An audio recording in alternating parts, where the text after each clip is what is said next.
Welcome back to the Berg podcast. Thanks for joining us today. With me, your host, Brian, is Dan. Hey, everybody. And Ford. Hey, how's it going? And we're going to take a couple minutes today to talk about PTO, and more specifically,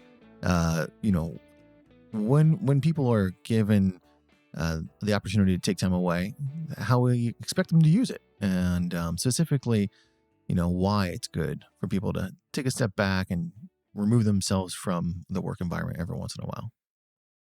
Yeah, I'll jump in. I'm on vacation, coming up here. I got a vacation coming, looking forward to it, getting down the beach, hopefully get some good weather. But it's important, I know, for me, and I think for everybody, that you can step back, just unplug for a little bit, go do something else that you enjoy. Just let your mind clear and sort of recharge yourself.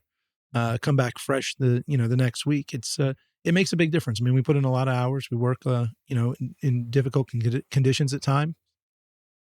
And it's just nice to step away for me, take a break and not have, the same responsibilities and just focus on, other things, my family, being at the beach, doing whatever we're going to do, and then come back, a better version of myself than I was when I left, I think. Yeah, and I think we talked about this before too, but I mean, it's even more important, I think, now after just this last couple of years with what we've all gone through, is that little bit of time to spend time with people you love and you enjoy hanging out with, because, we all have a job to do, but at the same time, the people that are precious to us, we need to be able to spend some time with them where we're not, checking the phone to see if a new email came through or a new set of prints came through or who's going to be on the job that day with us type of thing. And it's just, it really gives you a perspective, because sometimes you just get bogged down with the continuation. And so having that time to spend it away, it could be a day, it could be a weekend, it could be a week in a row, depends on what you're lining up to do. But I think it's always important to try and enjoy that time when you do have it. Either you guys follow Jason Schroeder on LinkedIn? You know what I'm talking about? I saw that. I just saw his thing with Patton thing. Yeah. So, No, I don't. So back at the partner meeting in the fall, right? I think it was in the fall. One of the speakers was Jason Schroeder. He talked about the superintendent, like building the superintendent. Anyways, so I started following him on LinkedIn, and this is timely, I thought, because just yesterday or 2 days ago, I saw something on his LinkedIn feed, and he was talking about general patent standing orders, right? And one of them was specifically about taking time to rest, and I was just like flipping through for it and trying to find it. But it says, and this is his word, so I don't know if this is, verbatim, but the concept is that staff who do not rest do not last. And I thought that was like really interesting, because we don't often think about durability of staff in regards to PTO. So, at least I don't. PTO for me has always been the opportunity to, pursue my own things, like step away from work, to understanding that this is only one piece of who I am as a human being. And there are a lot of important pieces. And part of that is being able to take a time away from work specifically to do things that I personally enjoy doing, spend time with family, pursuing my own interests, etc. But I never really looked at it as a durability thing. Staff who don't rest don't last. But I thought about it after I saw that, and I think that speaks a little bit to some of this, I don't know, mental health pandemic, whatever it is, whatever buzzword you want to use to describe the burnout that it seems like a lot of people are dealing with currently. Are they getting away from work? Are they resting? Are they taking the time to separate themselves from those responsibilities, those duties? We talked about it, actually, the three of us as a group, a little bit during the COVID pandemic. So that work from home, those 5 or 6 weeks where we worked remotely. And often I think we found ourselves working probably more hours and more availability than we would have normally in the office. So. Well, yeah. And I think, if you think back to it too, I mean, it's become part of our culture, right? But it's paid time off. So as a company, we want you're still getting your paycheck, and we want you to use that time to, it doesn't matter. I mean, go hunting, go camping, right.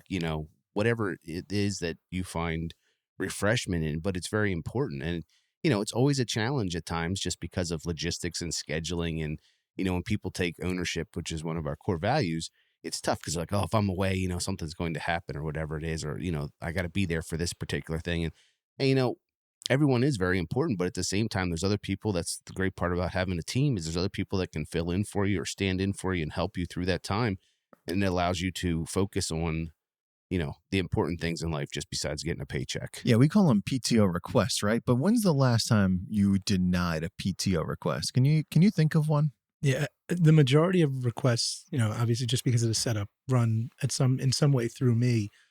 I don't know that I have ever said no, you can't have off. I mean, I think as an entity, really we've sort of established it's their time to use, right? Do the things you need to, want to, etc. do. I think there's been a couple of times where we've put like a limit on how many people. So it's like the first couple in could get to it. It's like hunting season maybe be an issue. Everyone kind of has a common interest. Yeah, exactly. A few certain days. Yeah, that's true. That first, the first week of December, right after Thanksgiving, there's a lot of guys, but it's become a thing where everybody knows it. And so even in that scenario, sport, I want to say like, yes, we had to in the past say like, guys, there's like 12 people off. We can't have everybody off. But that was when we were smaller, quite honestly. That was probably 4 years ago. That was when 12 was like 70% of the staff. Yeah, that was a lot of the company. We had to shut down. But now I think actually we know it coming into it, and we sort of preface, we prepare our clients to know that, hey, we're gonna balance this, and we just try and do the best we can. Now that being said, though, I mean, there is what we think is a common courtesy of giving us enough notice to try and prepare for it, right? Yeah, that's what I was going to get to. It actually came up this week in a foreman meeting, and it was one of the things they brought up, and they wanted to know if they could see a schedule, a big overriding schedule, like you or Ford or I would see, of when everyone is off, so they could plan better. And we went down a couple different roads. People saying, "Well, you can see it's on your schedule," and they're like, "Well, that's daily, and you can talk to your people, and there's all these other things." But we got into a little bit of, well, how much lead time do you guys need? And the funny part is, I grew up, my dad was union. And my dad picked his vacations in January. I mean, in December, they had to put in their vacations and they submitted, and then it was based on seniority, and you got whatever weeks you got, or you got your second week. And that was it. Growing up, that was my entire life as a kid. Yeah. I knew what weeks my dad was going to have off on January 1st. Right. Yeah. I've worked for larger corporations and had similar experiences. Yeah. I mean, they like, hey, if you don't request off in January, then it's kind of first come, first serve. And, they're going to pick and choose what days they let you take off, et cetera. So if you want them guaranteed, you got to, by seniority, be approved in January, which is tough. I mean, that's a lot. That's a big ask of somebody. We're not trying to go there, but the reason I bring it up is that's the kind of planning that goes in at times. All we're trying to do is get people to get us 2 weeks notice. Let us know 2 weeks out if you need a week off. You should be able to do more than that probably, because most of the times when you're going away for a week, you're going somewhere and you have more planning involved. But it isn't because I want to have some ability to say yes or no. The answer likely is almost always going to be yes. The issue is we're trying to establish how it's going to go so we can plan. Because that's the thing is, no matter when you plan a schedule and no matter what your role is here or in any company, when you go away, there is going to be something that would, like, air quote, require your attention. But the best thing we can do, the strongest thing we can do for Berg is to make it that any of us can take a vacation when we'd like to take a vacation, and we can step away, and there's a plan for what happens when that thing that requires your attention occurs when you're not here, and it gets taken care of by another team member, because that means you can really step away. One thing I'm guilty of, I'm not saying I don't take time off, but I said it this week. I was like, well, I'm going to be off next week, but don't hesitate to reach out and call me. And I want to do that because I want to be available. I don't want to leave people hanging. Mm-hmm. But when I would go to Maine, which happens from time to time, I try to go every year, but it doesn't happen. And I can't use a phone because there is no phone service up there. And it's the most relaxing. My wife has actually said, I like change. It takes like 3 days, but by like the 4th or 5th day, right before I'm ready to come back, I like slow down because there is no way for anybody to get a hold of me, and it's interesting. I mean, there's a funny story, and I don't want to get away from that because I think that's an important thing. There's a funny story that we had a meeting that truly I had to be in. I don't remember what it was for. It was for one of the landfills. I couldn't not be involved. It was important. And I was swimming in the lake, and then my wife reminded me that, hey, didn't you say you had to have this meeting? And I was like, yeah, I do have to. And I went to run straight up out of the lake, up the stairs. There's like 5 flights of stairs coming up the side of this mountain to where I thought I could get to a point above the house where I would get a signal if I stood very still, like on the edge of a cliff. And I put my foot through a board, almost went through the stairs, climbing up the thing. And I'm like teetering on the edge of it. Like it looked like a movie, like I'm like Tommy Boy or one of them Black Sheep. And I'm like holding my phone on speaker so that I can hold like one bar to have this conversation. And that was honestly the last time I did that, because I was like, this is so ridiculous. Like I should have been able to talk to Ford or someone and say, hey, we have this meeting. Here's what they're going to discuss. And Ford may not have as much information as I would have had from being involved, but he had enough. I could have given him enough and I didn't. So Right. it's a really big piece that you have to be willing to let go. So much of this about PTO is really on the person. It's that you don't feel comfortable. You don't want to. Partly you feel valued. You feel, any one of these things that validates you as a person, but we want you to take the time. I mean, Well, I'm planning, tired of right? carrying hours for people, not because I don't want to carry it, Sure, because I yeah. want you to take it. Right. Yeah, that planning and communication piece, that's so crucial. I mean, if you're not communicating it in advance, then you can't be planning for who backfills the role or supports you while you're out. And that's Well, not only tough. that, but I mean, especially like if you're running a project or you're a foreman on a project at that level, if you tell the customer and you tell everyone and you say, hey, this is the person last winter it happened to me. I was away. We were running a snow site, emailed the client, gave them the contact person for while I was away so they knew who to contact. And it just worked smoothly. I said the dates that I would be unavailable for. And they knew then to contact somebody else. It made it easy. It wasn't that they were trying to call me because they didn't realize that. I mean, for a long time when we were smaller, you acted like you were always available because you didn't want the client to know that you weren't available. So you're like Right. taking a phone call and you're like, shh, everybody be quiet. I got to take this phone call like I'm in my office, and you're not. And everybody takes vacation, even the other side, aka the client or the customer or the vendors, or everybody does it. So it's not that they're should be shocked by it. It's just about telling them, and so that they know that, hey, for during this period of time, reach out to John Doe, whoever it is that needs to be the fill in for that certain amount of time. And when you're back, you just pick back up, you talk to the person that was filling in for you, and you're ready to rock and roll from there. I think that, what was it? Maybe 4 or 5 years ago, it was the first time I took like a vacation. I used to take like no more than 3 days. That was just the reality because of, having to be involved. And now you can take a little more time, and it's just nice to see that, the other part is you can see the people that step up, because sometimes maybe it's to someone that you didn't think that stepped up during that time. You get to see some people's, great qualities come through because they're taking care of things that they don't normally do. And then when you pop back in, they can go back to doing what they normally do. And they were given a chance for success, right? Right. Yeah. A lot of times we don't know who's ready to backfill a role unless they're given a chance to be successful. So, You know what I think is interesting here at this point too is to sort of look at it and really look inward at yourself and think about it. And one of our core values, is ownership. And it's sometimes hard to balance ownership and then being part of a team, like not trying to be the one, not trying to make yourself the most important thing because you want to own it, but rather letting go and saying, I'm part of a team. And the funny memory it brings to me is, as a kid, I had a couple of my uncles that were doctors, they were the white collar, and my dad union, we were blue collar. And my uncles were the first ones I ever saw with a pager and the first ones I ever saw with a phone. And I remember as a kid trying to ask my dad, like, why do they need like these things? Your dad worked for the phone company. I My mean, dad if worked anybody for should the- have one, Yeah, it if should be anybody him. should have had a phone. Now, I guess he was the first He person said, I I'll ever- climb a pole and make that Yeah. phone call. Yeah, he was the first person I ever knew that could make a phone call from anywhere, because he would just climb a pole and tie into a line and then call you. But and he said to me, he said, well, people could live or die based on their job. So it's important. They were emergency room doctors. If they needed them, they might need to be reached. And that sort of, it didn't stick with me, honestly. I just thought about it now, but like in passing, we've talked about it to some of the older guys, owners, superintendents that were here before phones and pagers, and the hard part is, guys, it's not that important. You know what I mean? Like I'm not saying it's not important. I'm not saying don't do your job, but I'm saying the reason that you have to answer your phone every moment is because we've allowed owners, clients, vendors to act that way. And then they've allowed someone else to act that way. And it's been this trickle down effect where all of a sudden everyone needs to be accessible 100% of the time. And to Ford's point, it might be 9:00 at night and you're with your kids.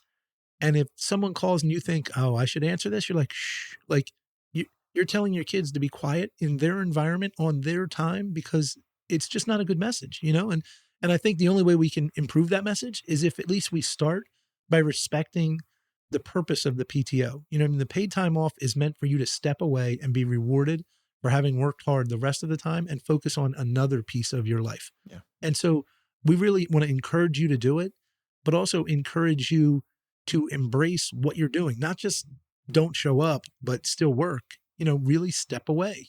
Well, I think one thing we want to do with that too, that we haven't done as good a job, is explain to people when, your team below you needs to know you're going away too. Cause they'll be like, oh, I called X and they didn't answer. And it's like, well, are they on vacation? If they're on vacation, there's a reason. Like, they're not supposed to be answering. You're supposed to be calling someone else. And so that's on us to try and help share that message a little bit better from, if, hey, Brad's out for this week. So anybody in the commercial division, maybe they reach out to Dan, maybe they reach out to Dylan, maybe they reach out to Mike, who knows what it is, but making sure that that chain works both ways. And you think about most vacations. Now, I mean, there's stuff that comes up, or, you can use PTO for other things too, but most vacations you plan out a long time ahead. So one more thing to do is jump into the app and just go ahead and say, this is the time off, instead of waiting towards the end. I mean, hey, I'm guilty of it. I'm not the best planner. I mean, my wife tells me something 3 weeks ago, and then I'm like the day before, like, hey, is that tomorrow type thing? But it's just that, like, helping everybody get that on the schedule is just useful so that everybody can work better together. And I'm like, I try and plan, right? I look at my calendar and I'm like, oh, which of these dates that I like tentatively marked out are actually days I'm not going to be here? Like I'm here on like a random Tuesday and my calendar says I'm tentatively out of the office. And I'm like, what was that for? Yeah, I mean, the world has gotten to the point where we're so scheduled that, like, I tell people that if it's not on my calendar, I'm not being held liable for it, because that's what runs, wake up in the morning, open up the app, check and see what that day is and what's going on. And, like, other people can put stuff on my calendar that I didn't even put myself. So I got to check and make sure that didn't happen. And so, it's just become that reality of the interconnectivity has created that scenario where there is no, like, we try really hard with certain people. And then sometimes I'll send people emails while they're away, only because I need to, as a placeholder, be like, hey, here's this information. And then, like, it's just in us because our phones are on all the time. People reply and it's like, I didn't want you to reply. I just wanted you to get it to you so it sits there so that when you get back, we can deal with it. But I just didn't, if I don't send it to you, I'm going to forget to get you the information. And Ford, I'm guilty of that. If Ford sends me a message, and Ford and I have a pretty good relationship, so he might send me a text that was just not at all about work, but he'll send me stuff. And like he said, it'll say like, hey, when you get back, I want to talk about this. And I'll call him right back. And he's like, no, you're supposed to be on vacation. I'm like, yeah, I know. But I mean, we can talk about it. It's fine. Meanwhile, the Kirrills are there, but it's just, I don't let it go. And that brings up another thought that I know I'm guilty of. I don't know if you guys fall guilty of it, is I've caught myself just this week. Dylan's on vacation and there was a bid due that Dylan put together. I had to take it to the finish line is what he said, but he was at the finish line. I just had to do a couple little things. And so he knew I was going to touch base with him once. So I touched base with him and I said, I'm really sorry to have to interrupt your vacation. And afterwards, I thought that's such a strange thing to say, because I planned to interrupt your vacation. I warned you I was going to interrupt your vacation. And then I proceeded to interrupt your vacation while apologizing for doing it. So it's like almost, it's like, I need to be better about that. It's a place that I need to improve, is you can't apologize for something you did on purpose. You know what I mean? It defeats the whole purpose of an apology. You know what I mean? Right. Yeah. It's just code word, right? You're just like doing it. It's like it's like I know I shouldn't have done this, but I'm going to. So. Like, don't take this the wrong way, but and then I insult you. You know what I mean? Is that why? Yeah. So, yeah. I mean, so what's the moral of the story, though? I mean, we have to figure out better ways to not interrupt them. Yeah, we have to figure out ways to allow people to take their time. But step one is be willing to step away and take your time. I mean, and I'll call him out. We don't talk about Joe Griffin a whole lot, but Joe Griffin is like the king of this. I mean, Joe, you could give Joe 26 weeks vacation and really not going to matter. He's just going to carry more. Yeah, he's not going to take it. He won't take it. And then we get to December and then he's trying to stuff in just enough vacation days that he can only carry whatever the max is. It's not even days Joe really needs off, wants off. And then it becomes always inconvenient. Joe's like, we're like, okay, well, how about if you take off today, but then you can come in at like 4:00 and move this one machine because there's a snowstorm coming, then go home. It doesn't even make any sense. It makes no, and I feel terrible about it. But that's one on the other side where, like, we need to say to Joe, like, Joe, you've earned this PTO. Take your time off. We need to get in touch with his better half, and we got to actually like start scheduling these out for him. Well, I mean, that's the thing, is that everybody is different in how they want to use it and stuff like that too. So maybe someone wants to take one day a month. If they have 10, one day a month, they have 10 days. It gives them 10 of the months they can have a day off. So it's not like it has to be a set time frame. It's just that, and we appreciate the people. It's one of those things. I think the other challenge is you get so used to somebody always being available that you just don't realize, like, you're like, oh, they're there. And then it's like, oh no, like you want them to take it in a way that it can work for both sides. I will say though, I would encourage people to try and find a way to take a couple of consecutive days. Right. I mean, one day here or there doesn't necessarily refresh you or help you recover. So. Yeah. Well, and I'll jump into the thing just about a refreshment that's not even taking vacation time. Yeah. I started like mostly on Sundays. I don't carry my phone. I'll check it in the morning from the overnight, and then I'll check it again maybe 5 or 6 p.m. But during the day, I don't even have it on me. And it's amazing how like just in the moment you are, because you're not worried about what's going on. And the problem with my phone is that if you're not doing anything, you get bored, you're just on it, like reading or doing something else. And it's like, you know what, just 6, 8, 10 hours of no phone is just maybe it's because I'm old and I'm a Luddite and I don't like my technology, but it's like, a little bit of time away from the phone is because if his phone's by you, you're connected some way or another. Right. Yeah. I've made a big push this year, or over the last year, or whatever, to try and back out of social media and just for my own good, not because of any reason other than it's like a time warp. Like you go in and all of a sudden you just wasted 45 minutes, looking at, and you don't even know what you did. Right.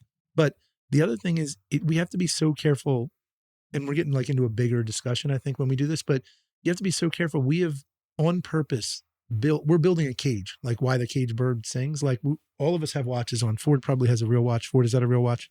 Yeah, I don't wear smart watches. Well, that's not true. My wife makes me. And Ford's going to say that, and we'll go there. But Brian and I both do. So you put your phone down, but then your watch is on, then your watch buzzes. And so you make yourself more accessible. Then I like to keep my watch on, even when I'm not working or something, because it tracks my steps. It tells me how active I am.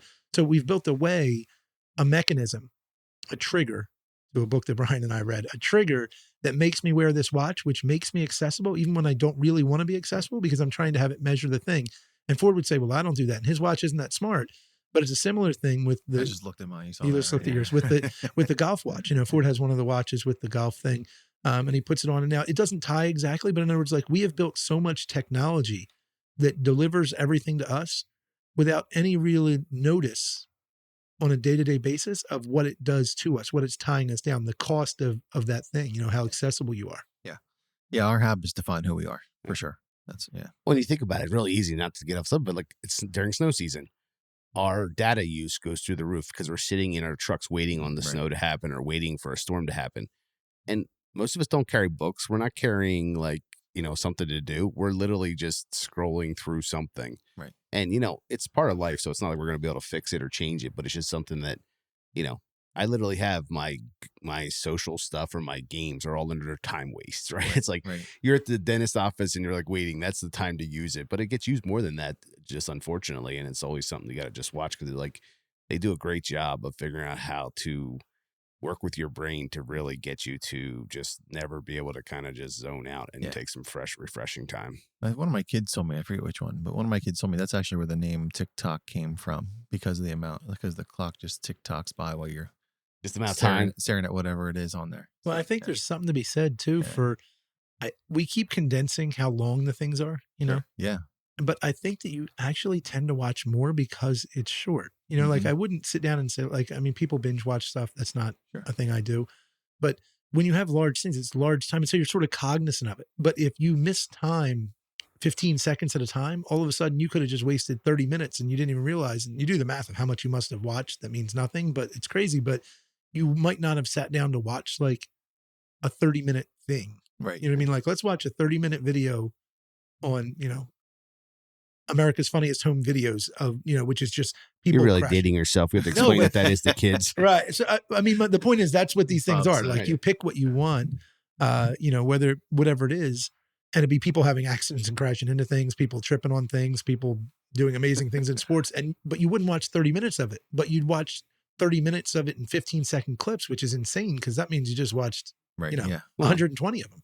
I mean, thinking of football, like now that Red Zone's out there, I don't think I've watched a full football game in like 5 years because you get to see the great just plays. Want the highlights. And you're like, okay, whatever. I mean, like ESPN was like the king of starting that because that's how it began. You got to see the home runs, the great plays. You didn't have to watch an entire baseball game. You watched for 5 minutes and got what you wanted to see. The top 10 plays. Yeah, exactly.